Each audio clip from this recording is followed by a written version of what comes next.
Hello and God bless. Today's topic is about the punishment of the grave. This is a very frightening topic for Muslims. But let us go first to the hadith to understand about the punishment of the grave.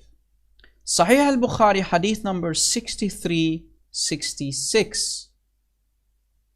Narrated Aisha, two old ladies from among the Jewish ladies entered upon me and said, "The dead are punished in their graves," but I thought they were telling a lie. So notice, two Jewish women came in to troll Aisha.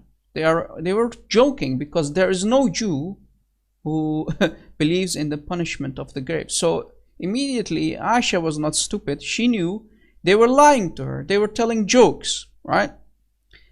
And let me continue. And did not believe them in the beginning. So Aisha, she didn't believe them in the beginning. When they went away and the Prophet of Islam entered upon me, I said, "O Allah's Messenger, two old ladies," and told him the whole story. Muhammad said, "They told the truth."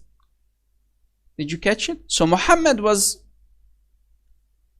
hearing about this from Aisha, about the punishment of the grave that the two Jewish ladies mentioned to Aisha, and she didn't believe them, and she told them, "You're lying."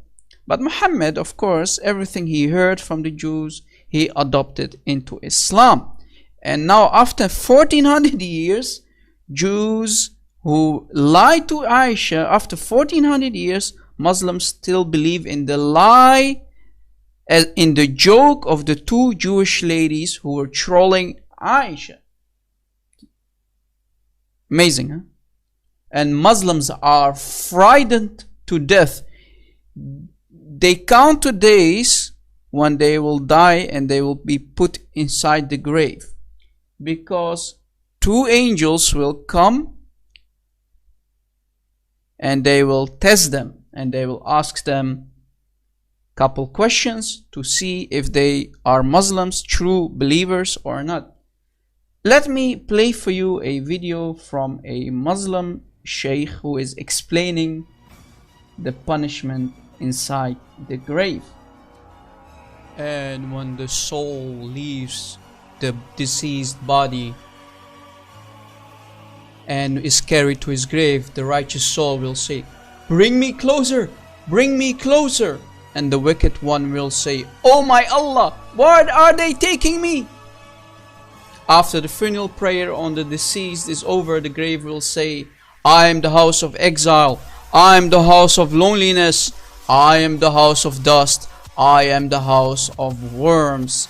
And as the hadith says, if the human is placed inside his grave and his friends start to leave, his soul returns back to him until he hears their footsteps fade away.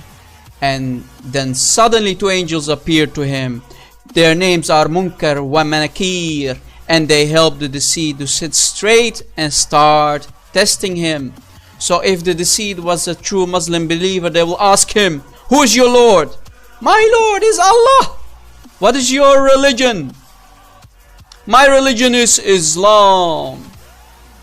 "Who is the man who sent to you?" "He is Rasulullah."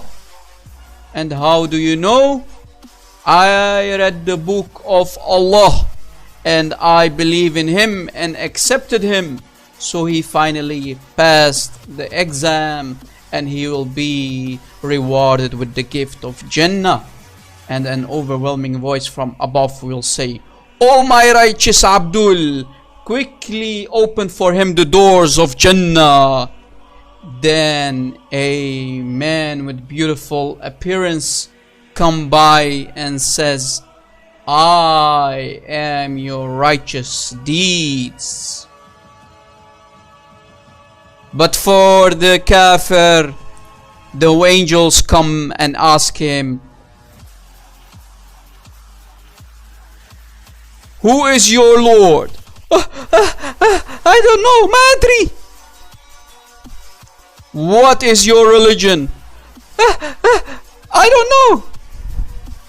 Who is the man who lived among you? I don't know, ma adri.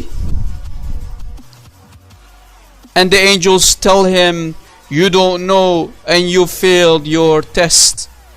And the poor man failed his exam and test, and the punishment of the grave starts, and a voice from heaven says, he lied, bring down fire upon him. And the angel starts to hammer him down with a big sledgehammer.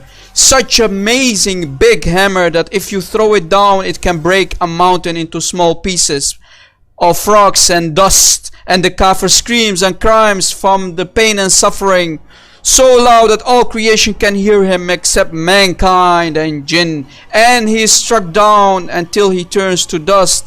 And Allah turns him back to normal, and the angels strike him down with a final blow. And his grave starts to close around him until he limbs crushed, and earth is commanded to swallow him, and it swallows him completely. And a snake crawls in his grave, and a bold snake called Thu'ban al-Aqra, and the snake starts to eat his flesh from head to toe. And a man appears from out of nowhere with an ugly face, filthy clothes, and a bad smell, and he says, your wicked deeds. And then his place in fire is shown to him.